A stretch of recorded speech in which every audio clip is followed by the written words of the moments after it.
Welcome, everyone. This is Dr. Mercola, and today we're here with Dr. Shiv Chopra, who has a very prominent position with Health Canada in the past, and now is really an independent health consultant. And he has quite a bit of experience with rBGH, Recombinant Bovine Growth Hormone. And I'd like to have him share his experience with us so that he could bring us up to date more on this important component that is frequently added to milk, and also provide a historical background so we could better understand how it first came to being and place that into perspective with its current positioning. So welcome, and thank you for joining us, Dr. Chopra. Thank you. So can you share with our viewers how you first became, well, first would you briefly discuss your position with Health Canada, and then how you first became involved with rBGH? I worked at Health Canada for 35 years as a senior scientific advisor. Now, Health Canada, or portions of it, are the equivalent of US FDA for the approval of drugs, vaccines, foods, or foods containing products which end up maybe in the animals, on crops, and so on, and eventually end up in humans directly or indirectly. So that's the purpose. And we work under the Food and Drugs Act of Canada, which is virtually identical in both its history as well as application as in the United States. In Canada, we, unlike the United States, FDA, we do not actually test any product here in Canada. We take the company's word for it, but the companies, by law, under the law, have to submit research data produced by them to Health Canada. So we do a paper review, and we also receive any information that the US FDA or any other countries may have generated. So it's the company's responsibility to submit the data. Mm-hmm. When we speak about, and I worked about out of the 35 years, about half of that I worked initially, the first half, for vaccines and antibiotics to be used for people. Mm-hmm. And the second half, because I'm a veterinarian also, I transferred to the Bureau of Veterinary Drugs in 1988. That is when I first, in fact, the very first product that landed on my desk was rBGH, or the Recombinant Bovine Growth Hormone, an application from a company called Elanco, which is a subsidiary of Eli Lilly. Mm-hmm. What they wanted to do in Canada was to test this product in Canadian cows. Now, interesting thing about this product, it's, by the way, it's also called recombinant bovine somatotropin, mm-hmm. just to get away from the idea that this is a hormone, and people don't like the idea of hormone being coming into their food. So they just put more technical name on it, bovine somatotropin.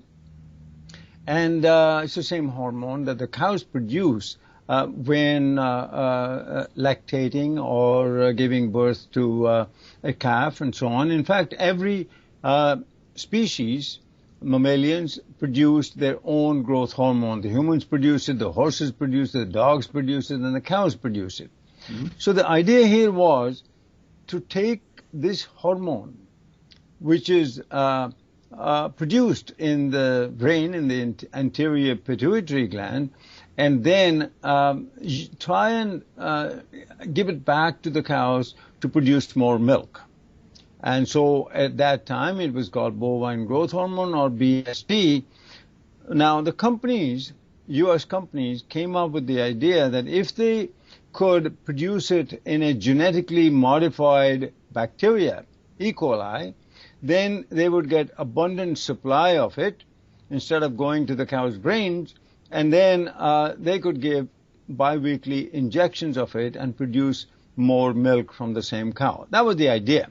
Mm-hmm. It began in the mid-'80s, as the idea of genetically modified organisms was developing, and companies were running around to, especially Monsanto, were producing agricultural products, seeds, dependent that could tolerate more pesticides and so on.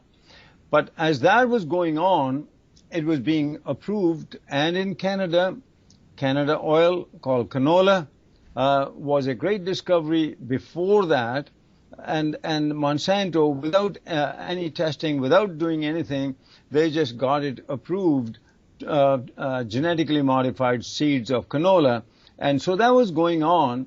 But the idea that the several companies came up with, that if they could somehow do something like that for milk, and if a product gets approved for milk, then people will not object to it. So that was a back sort of handed way to get into the market, so that if milk which is drunk by children and pregnant women and so forth, if that got approved, then there'll be no objection to anything else. It was a clever way of getting at this issue. So 4 American companies got into the act, Pfizer and American Cyanamid, Eli Lilly, and Monsanto. The 2 other companies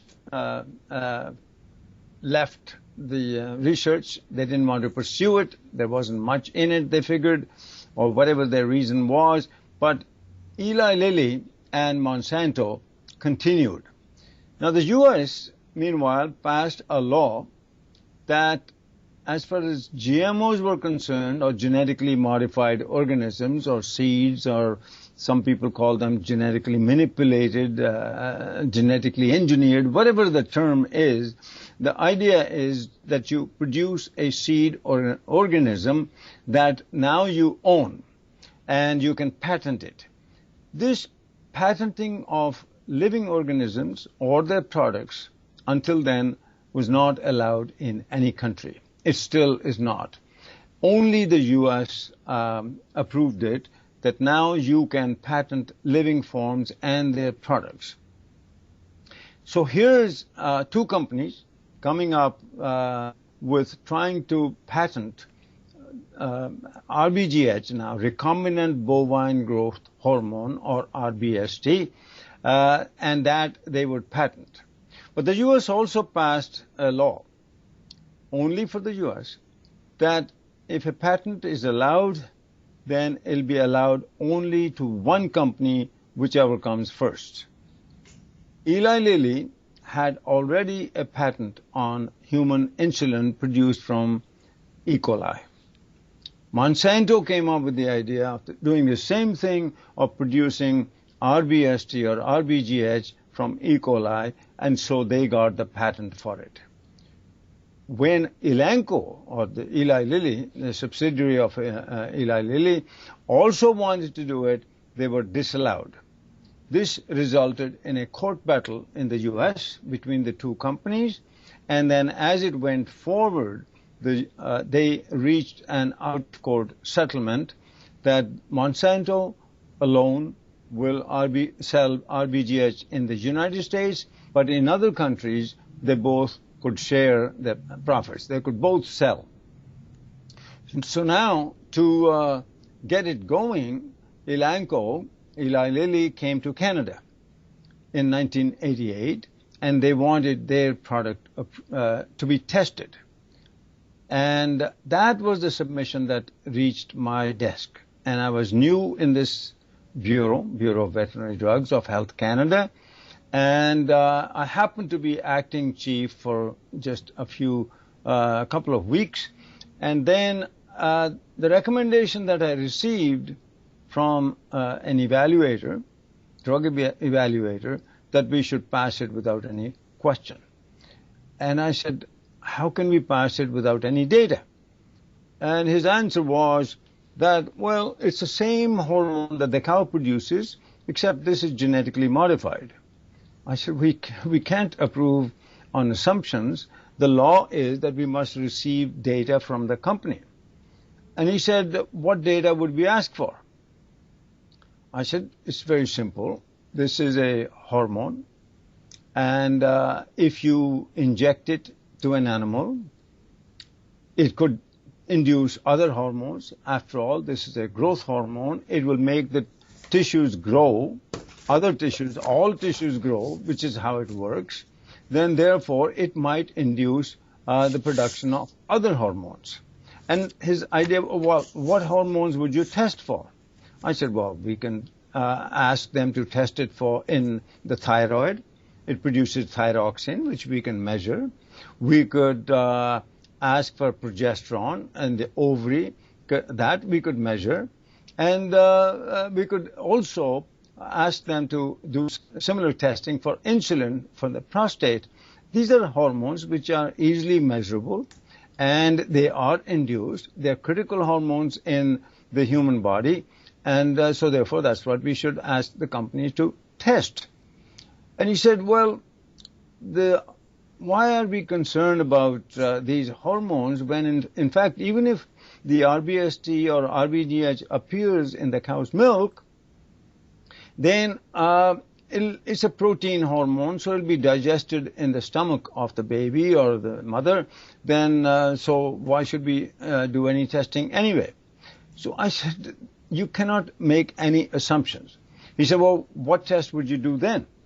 I said, well, it's simple. If it's a protein, then what you do is to take some rats, inject the rBST into rats, and feed it to some other rats. The injected rats will produce antibody to the protein, but the fed rats will not produce any antibody, because if it's digested, then it cannot go through the intestinal tract into the blood, so there'll be no antibody. This, with my arguments, I convinced my colleague, and I said, please ask for this information and do the review. And when the review was done, I produced a letter that went to the company asking these questions. It sat with the company, and the regular chief came back, and now, without any consultation with me or anybody else, that letter did go to the company, to Elanco, but meanwhile, the US FDA, because they do get involved in testing, unlike in Canada, the US FDA, together with the National Institutes of Health, conducted a study, and they did not call it rBST or rBGH, they simply called it BST. And they injected in a few rats for 2 weeks, and they said, there's no problem, we didn't see anything, so it's safe for humans. And the article was published in the magazine Science, a prestigious magazine, journal, science journal, and based on that, the US FDA said, no problem, now we can approve it. Canada took the same position, because the US FDA has passed it, we will now consider it to be safe for people as well. Meanwhile, the farmers in the United States, in Canada, and Europe were screaming about it, that we do not need to produce more milk. The countries are awash in milk everywhere. And you will make the cows sick. You will produce mastitis. You will produce inflammation of the mammary glands, of the udder. And if that happens, there will be greater use of antibiotics in animals, and that could produce antibiotic resistance in bacteria and create superbugs, and so there were those dangers. And the US, meanwhile, said, we're going to go ahead and pass it anyway, but what we will do is to test it in cows for 2 years. If there are any antibiotic residues, and then we'll look at it. There was another issue. It had already been determined that the cows receiving rBGH were producing a factor called insulin-like growth factor 1, IGF-1. And so there were greater preponderance of IGF-1 in the cows receiving rBGH. IGF-1 is associated with causing cancer. We don't know whether it causes cancer, but whenever there is cancer, IGF-1 in the blood increases in its level. There were people, Dr. Epstein in the United States and others, they took this up. They said, because he's a cancer expert, Dr. Epstein is, and he says IGF-1 will cause cancer, so they should not be approved. These matters went to the United Nations, WHO committees, and so forth, and the great arguments developed. So the United States FDA said, all right, we will measure for the next 2 years IGF-1 in cow's milk, and we'll also measure antibiotic residues as a result of this. And what they did was to make Monsanto in charge of doing it. Same company that is supposed to be doing testing that was made in charge of testing it for 2 years. What Monsanto did, they mixed up all the milk, whether they received the rBGH or not, and then they said, we are looking at antibiotic residues and IGF-1. And then they concluded, oh, there's no great difference between the two. Well, if you mix up all the blood, how are you going to find any difference? The US FDA accepted that argument. So they approved it.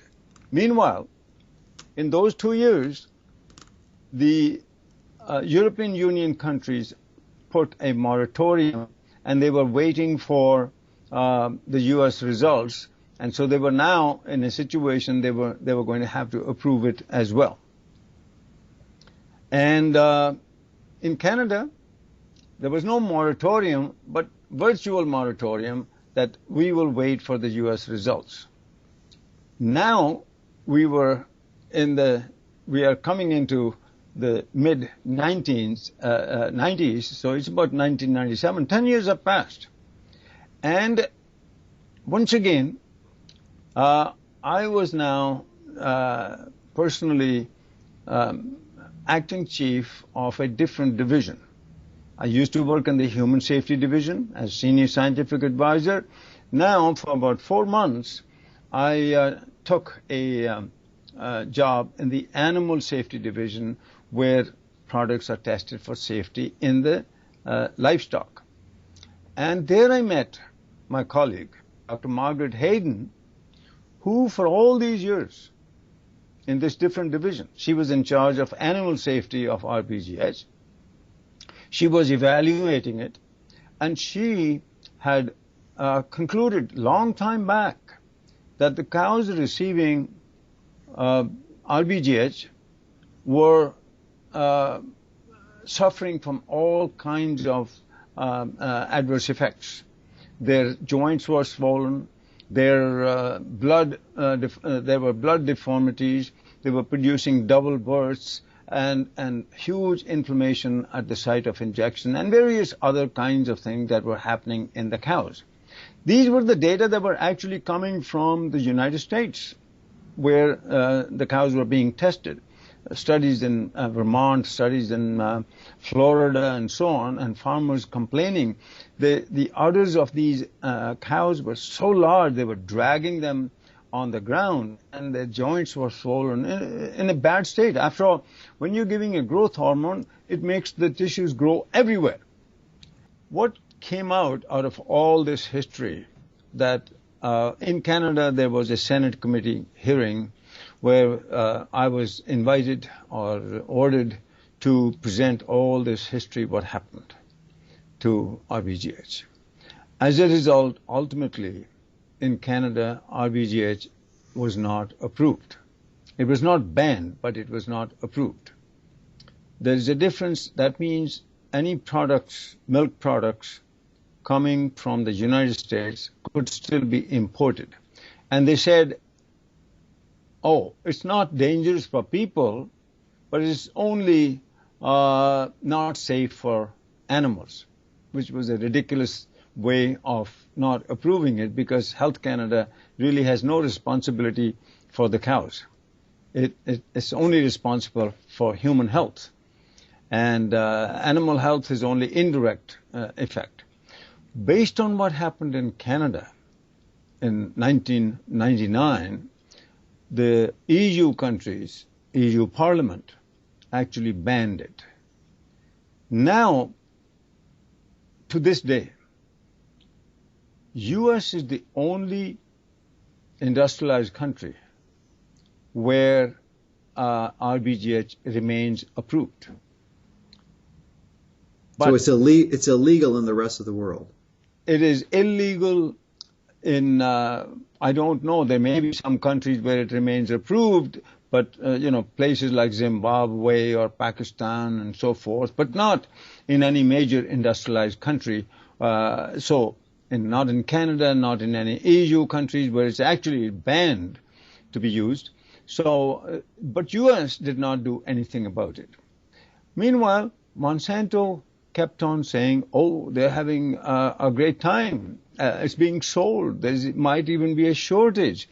And they would not, at the same time, let people label their milk to be free of rBGH. They said it was not in their favor. And the US FDA supported Monsanto. When people wanted to sell their ice cream or cheese or milk saying their milk is free of rBGH, Monsanto and US FDA would not let them say that. And there were litigations. And nevertheless, American people, many organizations and people kept on pressing it to be stopped. And ultimately, what worked in the US was that some of the companies, large food companies, cheesemakers and others, they started to say, we do not want to purchase milk from cows that are receiving rBGH. And that broke the back of rBGH as far as Monsanto was concerned. There was no other company in the U.S. Sure. How did these dairy manufacturers of cheese and such come to reach the conclusion that they didn't want to use it anymore? Were they pressured by consumers, or was it evidence that was generated through these previous scientific endeavors that you just mentioned? No, it's the consumer. You see, ultimately, it is the public, it is the consumer that rules. If their product is getting bad name and people don't want to buy it, and they would make all the effort to go and get milk from places that are not using rBGH, then that's the way, people are, even Walmart and others, they started to say, we don't want to take products where rBGH is used. So I think earlier you had mentioned that the GMO was only legal in the United States, and my understanding is that the GMO seeds are in fact legal everywhere. It's just that in the European Union, what they've done is require mandatory labeling of GMO, any foods that have GMO in them, and as a result of that, the consumers overwhelmingly choose to avoid those. So essentially, it's banned, but it's not a government endorsement. It's really the very powerful consumer-driven restriction that seems to be also responsible for the restriction of, or the radical reduction of our rBGH in the U.S. Because I think rBGH is still being used. It's still legal, but it's been radically reduced in the United States. In the U.S., by the way, in certain, not all, European Union countries, GMOs are actually banned. Hungary, for example, and Germany. Okay, so some of them they are. So it's done on a selective basis. This argument is going on. Each country can do it or not do it. So that decision is not out there yet all across the because there's also the issue of labeling, because then labeling involves animal feed as well. But anyway, coming back to rBGH, in the U.S., it is still legally approved, but because Monsanto was getting not making much sales or getting bad name, they eventually sold this whole product to Eli Lilly for $300 million, which is basically buying real estate rather than anything else. So I don't know how well rBGH is doing, but the fact is the consumers rejected it. And Eli Lilly is still trying to somehow induce people to take it back to the United Nations Committee and this and that, but it's not working out for them. So it's actually a dead product. It's not going anywhere. So what we now have, rBGH not being used substantially anywhere except perhaps to some extent in the United States. That is the situation as far as, by the way, when originally rBGH was not approved in Canada and then banned in the US, at that time Monsanto got into very serious trouble. They got sold. They got sold twice because, after all, if a product is not selling and they put all their eggs in one basket, and that's when Monsanto got into serious trouble. But ultimately Pfizer bought it and so forth. They're still going on under their own name, but and they recouped to some extent. But they're now having very, very serious trouble on other products like Bt toxin and other pesticide, Roundup and so forth attached to their GMOs. So the fight on GMOs, I perceive, ultimately is going to be won or lost in India, because that is where the entire concentration of Monsanto now is. Because where, like, corruption, and we've talked about my book before, Corrupt to the Core, and corruption, corporate corruption is everywhere. But governments have become stooges or servants of the multinational corporations. They do what the companies tell them. And the same kind of thing was happening and is still happening in a very big way in India, because it's a democratic country, unlike in China. Fortunately, people there can still hit the road and say, we're not going to let such and such happen. So that is what's happening there. Even when BGH was taken to India, the Indian government told them, well, maybe we'll approve it for buffaloes, but not for cows. For religious reasons, this will cause riots in India. So, nevertheless, corruption carries on, and GMO cotton and GMO vegetables and so forth. This fight is going on in a very big way in India. Meanwhile, I mean, your own recent article and interviews have shown that these products, the pesticides, including the Bt toxin, are appearing in human blood, in the fetus, and so forth. So it was precisely what my concern was with BGH at that time. People, it's not a question of, in that case, I wasn't even talking about that is genetically modified. I'm saying if you take insulin, which is genetically modified, and it's human insulin produced in bacteria, you give it to people, I have no objection. But if you take even natural insulin, you keep giving unnecessarily to somebody, that person will die. The same thing happens with, even if whether it's rBGH or BGH, and you start injecting into cows, the cow is going to get sick. And the cow is going to now get inflammation in its udder, in its mammary gland, and it's going to produce superbug, and that's going to start killing people. And that's precisely what's happening. The issue that I raised before our Canadian Senate, that we are going to get these superbugs. It's not a question of whether there's antibiotic residues in milk. That's not what the problem is.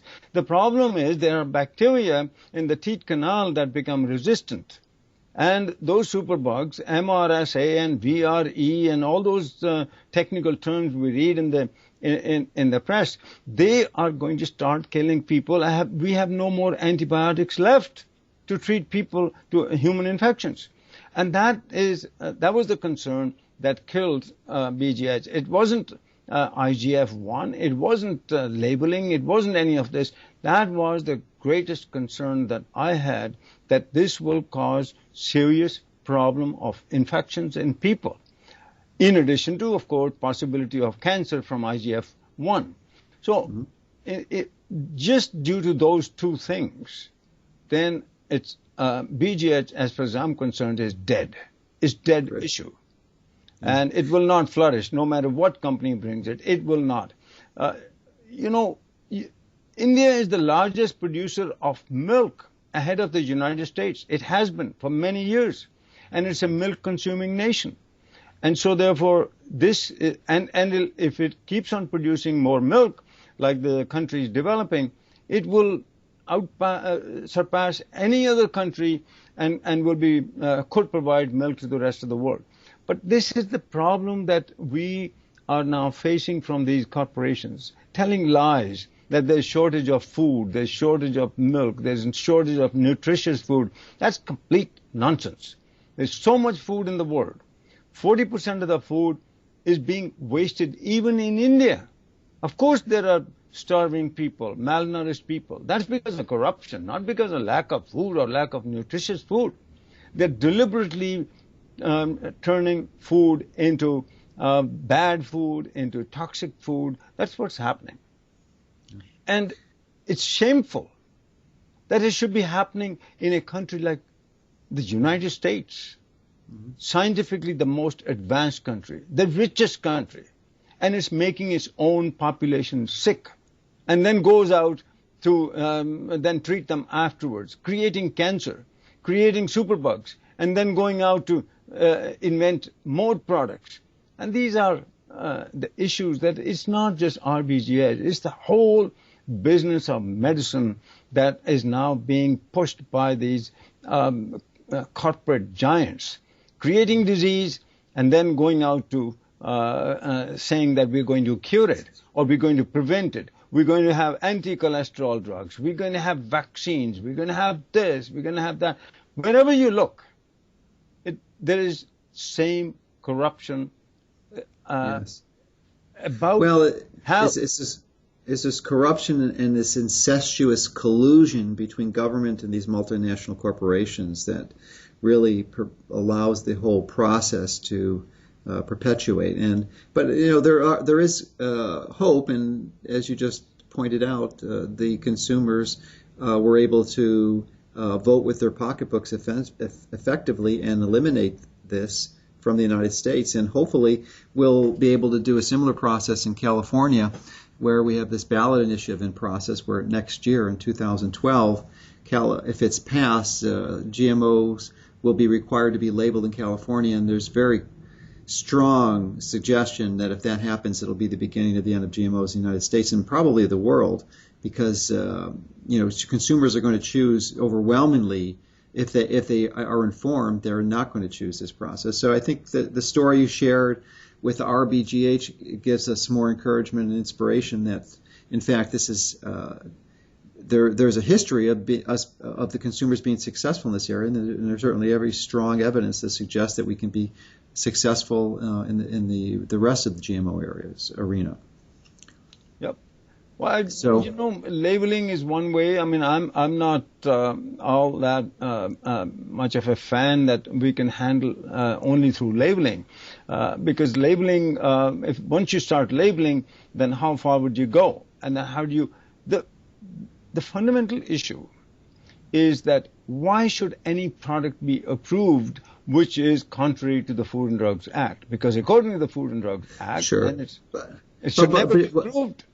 One needs to be pragmatic. Monsanto has effectively infiltrated almost every significant government position that has any regulatory authority in this area. So essentially, it's virtually impossible to do it the correct way, as you just mentioned, through appropriately well-designed, objective, rational, scientific regulations. It's just that they've made it impossible because of their influence and their penetration to the government. So really, the only avenue that's left to us and the workaround is this labeling and educating the consumers, which is what our current strategy is. Well, you know, the other thing, in my opinion, apart from just labeling, because then you're just a consumer, you still have to select where is it labeled Sure. or not labeled, where is it coming. I think what we've talked about it before, the most fundamental, and you're doing a great job, we need to revise the education system. Sure. You're educating people at the adult level, but what we need to do is to take it back into the schools that and let children learn everything they learn around growing food, making their own food, becoming local. Sure. Even the word organic is a wrong word for food. It should be natural. The opposite of organic is inorganic. It's a wrong Right. word. And Sure. you know, in the beginning to call the industrial food conventional food, it's nonsense. Sure. So Yeah. all this. It's an unfortunate perversion of the human language that occurred that way, but that's the reality we deal with. And I thank you for all your efforts that you've done in the past with Health Canada, you know, the equivalent of the FDA in the United States, and really helping educate from your perspective and the influence you've had on helping change the system. So it's greatly appreciated, and we're glad you could come with us today and help educate us more about this, the history of rBGH. Thank you. I was glad I was there when I was. Yeah, you made where it goes. Yes, you made a big difference. All right, well, thanks again. I appreciate your help. Thank you. All right, Dr. Chopra, bye now. Bye-bye.